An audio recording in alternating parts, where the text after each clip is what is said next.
Hey up. What's up, everybody? Matt here. Sorry. Zazazazazah. I don't know how to pronounce that myself. It's, yeah, it's a name I came up with a long time ago. I, back in the old days of, I'm not sure if kids still do it now, but you make up your own little monikers and nicknames and stuff like that, and oh, geez, my hand is just hanging there, isn't it? But yeah, originally I had Shuriku Onikage. Shuriku was a series of Japanese symbols that I just kind of like merged together. And Onikage was the main rival character from Tenchu, so yeah, have fun. But that's irrelevant because that's not even the name. The name is Zazazeza, and that was me wanting to be truly original. Because it's important to be truly original.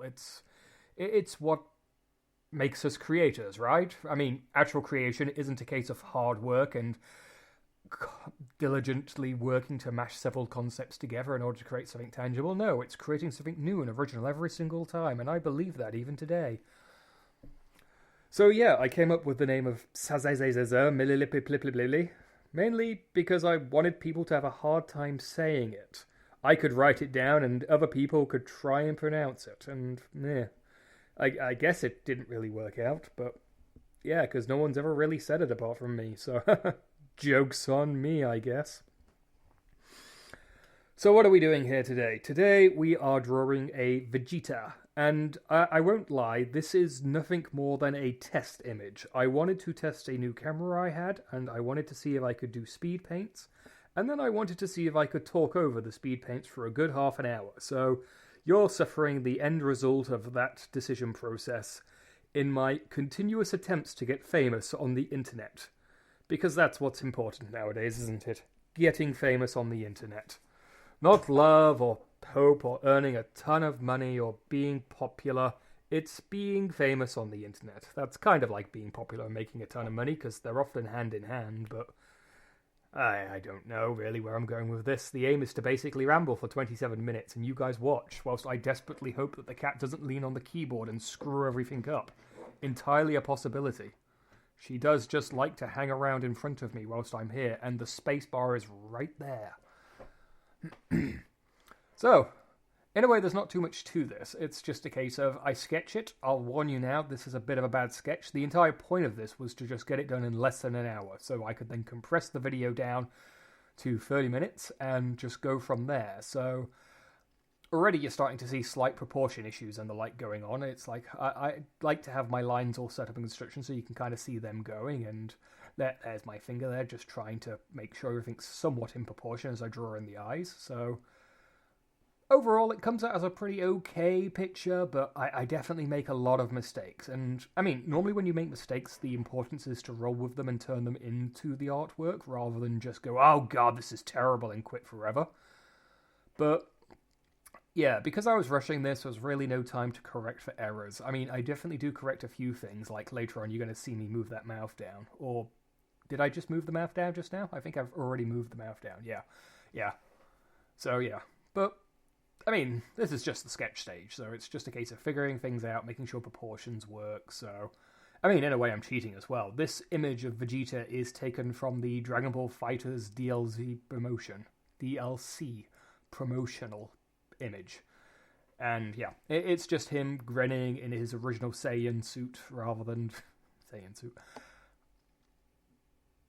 The Super Saiyan version. I definitely liked that they included the original Vegeta in Fighters, because, yeah, in a way, this is the Vegeta that's possibly the most important version of him. It's when he gets to the Cell Saga, it's kind of a little downhill for Vegeta. It's nothing more than frustration and achieving Super Saiyan off screen, and, well, okay, they show him on screen doing it, but they don't show him in manga doing it, and yeah. Always felt like a bit of a lame thing, just a case of, oh, I can suddenly do this now. Okay, then cool. And then I'll complain later when my son does it. Easy as pie and whatever. So yeah, original version is definitely my favourite version of Vegeta. It's back when, you know, he was full-on Saiyan Prince and full-on elitist. Yeah, he was the type of guy you kind of hated, but, well, I mean, you sort of start off liking him and hating him at the same time. You recognise him to be the bad guy that he is. And it's the Frieza saga where he truly takes off, and it's a case of he has to work with the good guys, whether he likes it or not, and yeah. But when it came to like the Cell Saga, it's yeah, he was basically a punching bag most of the time. So his only good thing there is basically when he beats up Android 19. Nearly said 21 then. She wouldn't come for a while, but and yeah, I've got nothing too much to say about that. It's a case of it's just meh.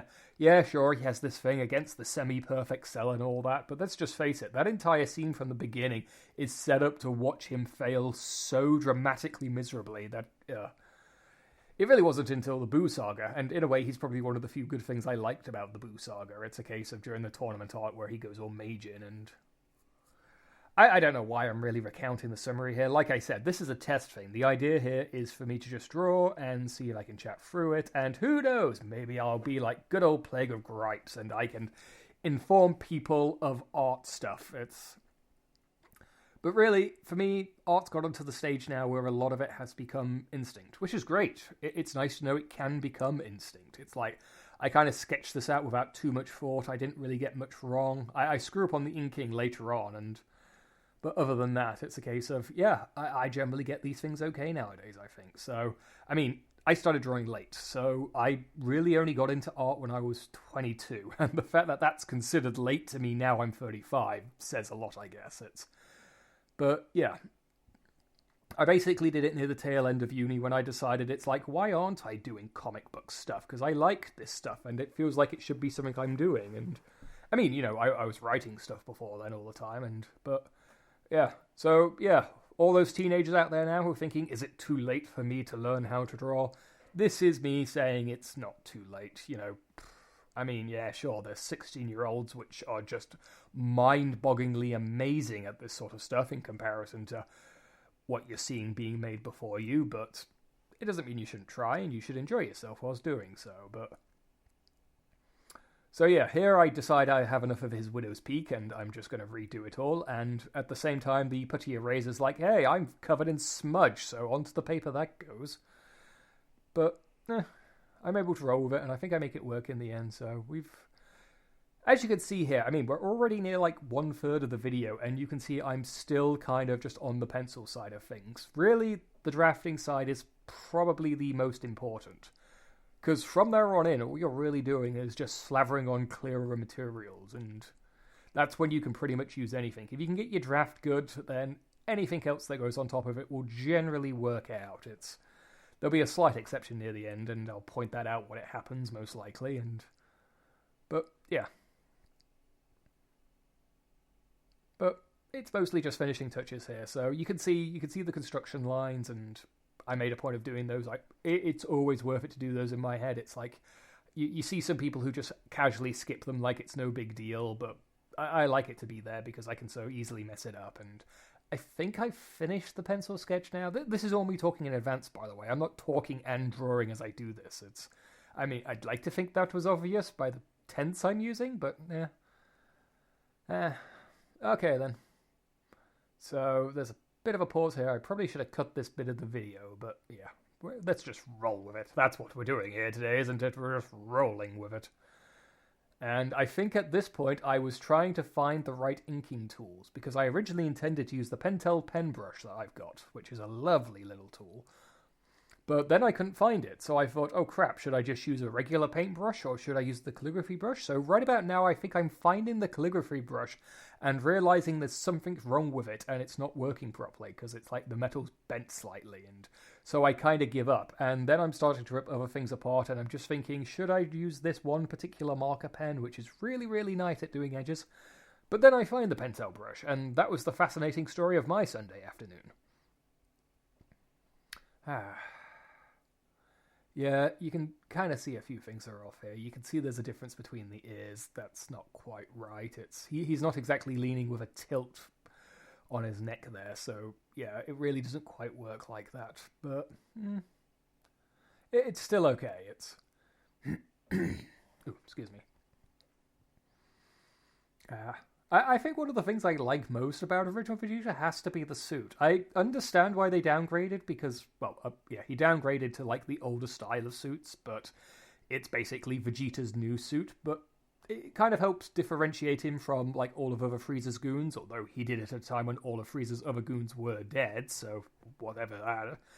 But, yeah, it also kind of helps transition him away from he's being just a pure bad guy now, and he became, well, yeah, this is when he started basically working with Krillin and Gohan, so yeah. But this is basically old school crazy Vegeta, which we all kind of knew and loved from the original Saiyan saga. It's the type of guy who wouldn't hesitate to absolutely obliterate his partner of 20 years more. That was always the interesting thing. It's one of the sad things about the Dragon Ball series is how very much it's written by the seat of its pants. I mean, in a way, it's fascinating too to go back to it, but here I go. But yeah, it's like you had characters like Raditz and Nappa being created, and big deals at the time. It's like, in a way, Nappa felt like the most overwhelming threat in the world, because it's like he was leagues above Raditz already, and yeah, he's just there decimating all the heroes. Well, warriors. And then he's just gone, and never referred to again, I think. I don't think he gets a single other mention in the manga after his death. Yeah, no one cares that he's gone, and it's a case of, in a way, that's kind of sad, but, oh man, I am making the camera wobble whilst I do this. I'm doing all this on my desk, so the thing that's positioning the light is connected to the rest of the desk, so I guess it's really easy to make that knock, so. But it was kind of the problem with Dragon Ball overall. Again, just, it's all made up as it goes along, and you definitely see that later. I think the Frieza saga, there was definitely some level of planning going on during that entire arc. There was clearly a decision to make Goku an alien, so I reckon it's at that point Toriyama clearly had some general vision of how it was going to go, like they were going to move it to space, and it was the Saiyan saga is essentially a build-up to them getting to space. Things like mentioning Piccolo's and Namekian and the like, that's all there, so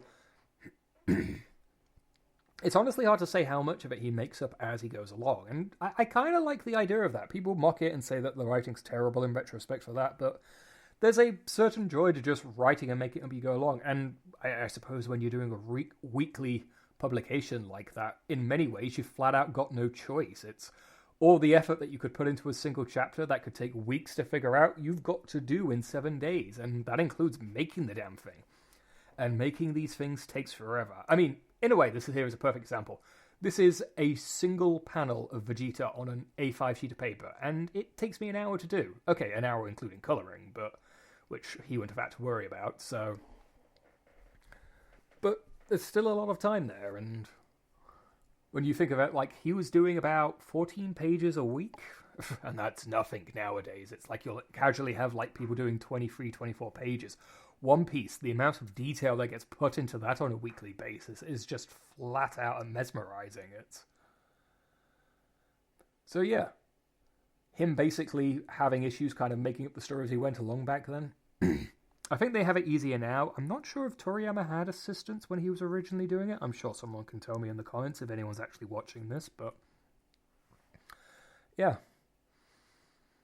And it definitely ends up being an interesting exercise. You get in a way, this is a video I've had planned for a while now to talk about.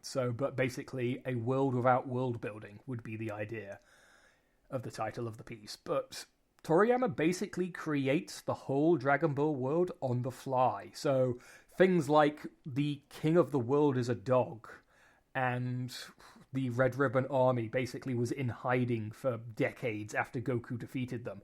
Or in a way, only Dr. Gero was. Gero is from My Hero Academia. Gero is Gero. Yeah, jeez. Names are hard to say when you start mixing them together like that. You know who I mean, Android 20. Yeah, he was apparently still in hiding, but obviously when Toriyama was there making the Red Ribbon Army back in Dragon Ball, I mean, it's basically like the third arc. He's not there thinking, oh, and as Goku is destroying the Red Ribbon Army, the guy who made the robots like 8chan and the Terminator knockoff, he's secretly hiding away somewhere, and after Goku destroys the Red Ribbon Army, this guy will dedicate all his time to taking out Goku.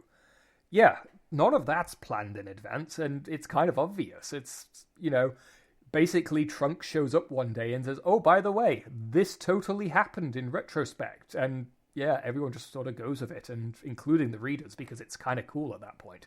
Everyone's still reeling from the fact that Trunks is awesome for like 5 minutes, and then proceeds to never really be awesome again, unfortunately. It's gotta say, I like the Abridged guys for fixing that type of stuff up, but yeah.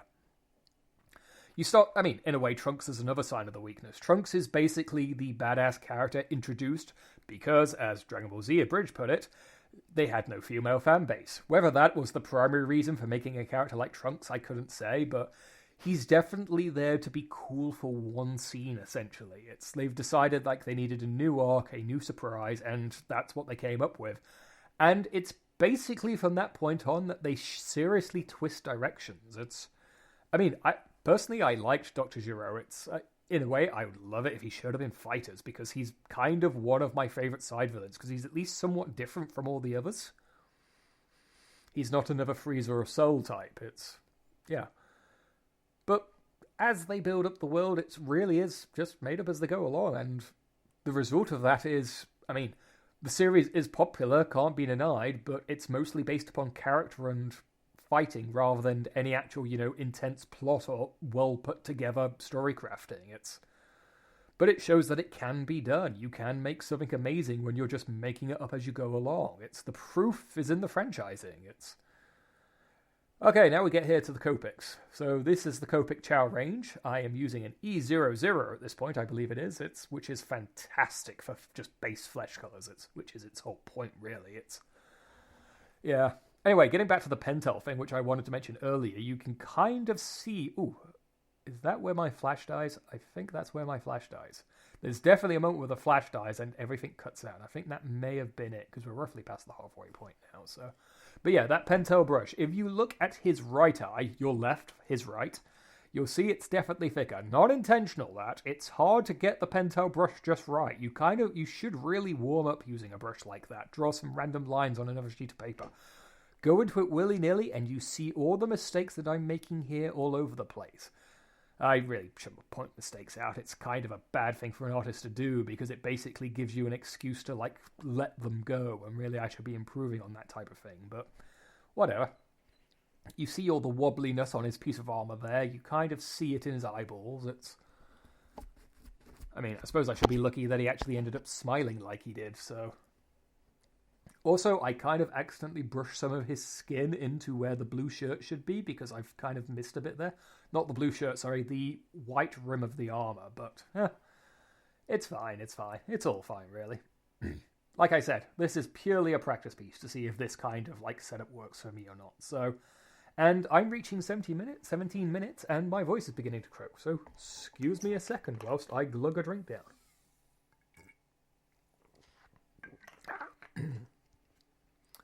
Pro tip to people who speak on microphones, don't eat sugary stuff while speaking. It slightly inflates your tongue and definitely makes your voice a little raspier.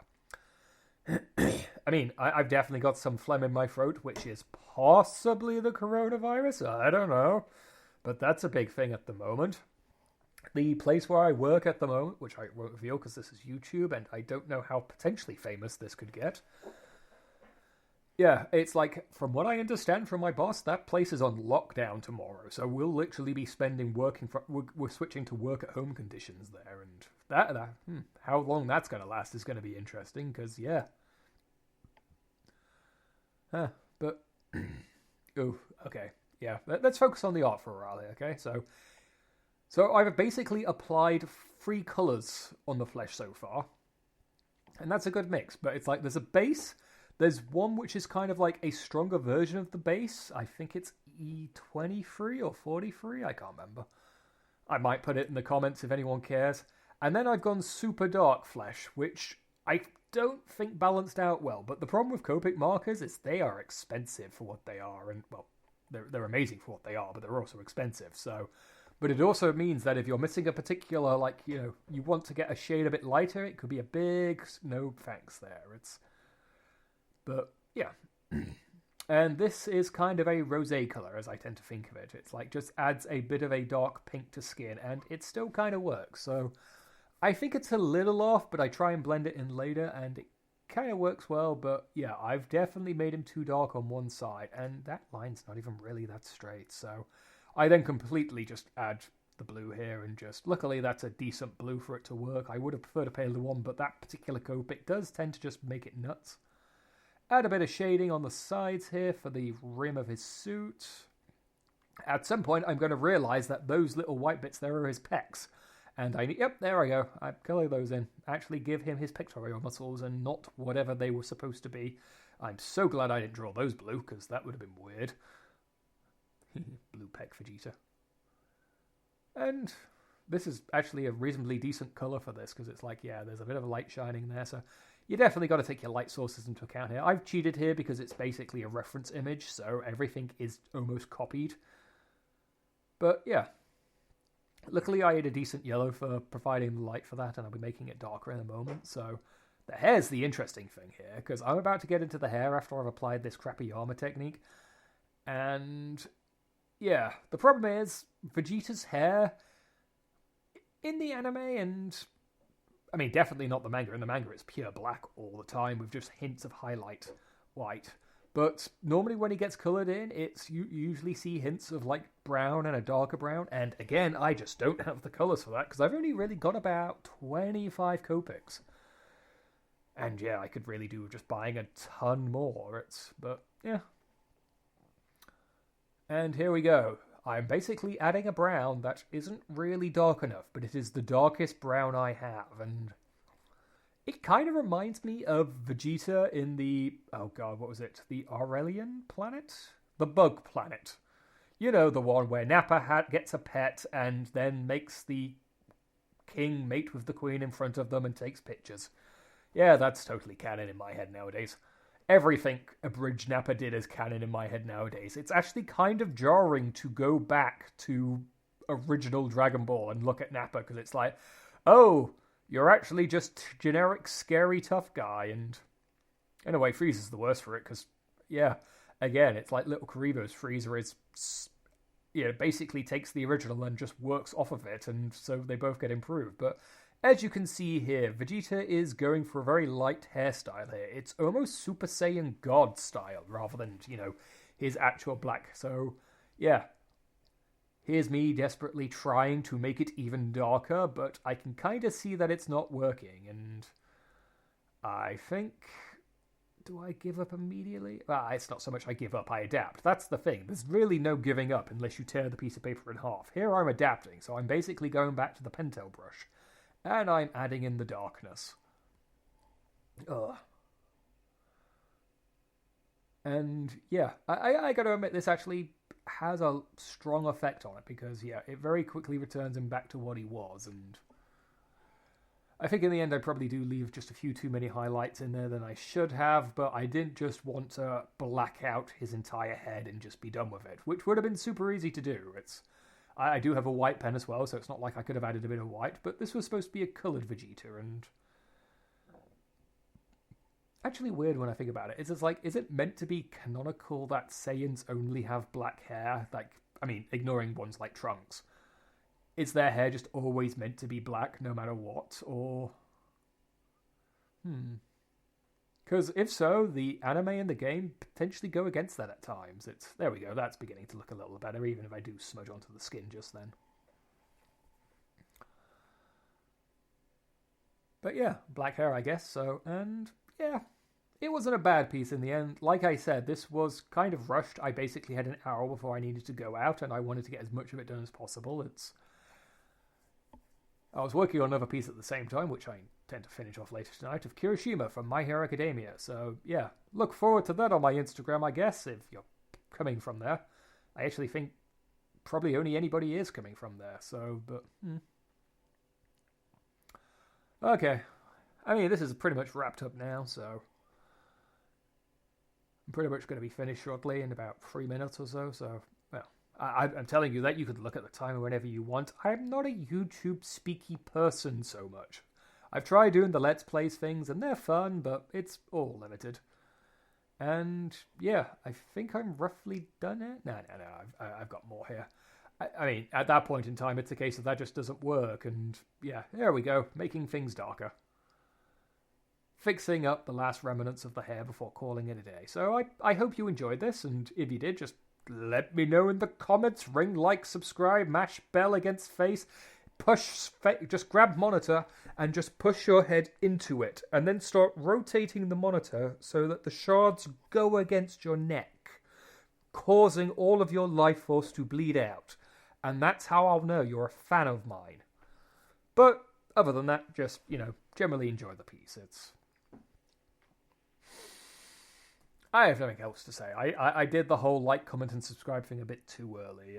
Oh, God, that's the world we live in nowadays, isn't it? Coronavirus, Trump, and hit like, subscribe, favorites, bell.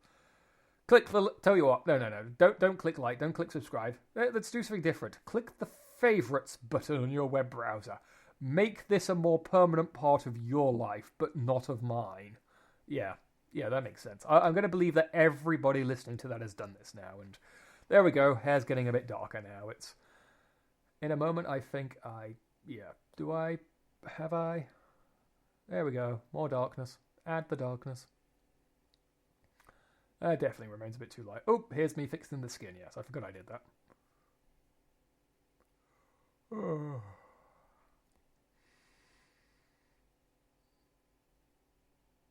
Yeah. Hope you enjoyed this. There's like a minute left. I don't know. Start loading up your next video. Remember, it's important that you watch all of the YouTubes. Very important.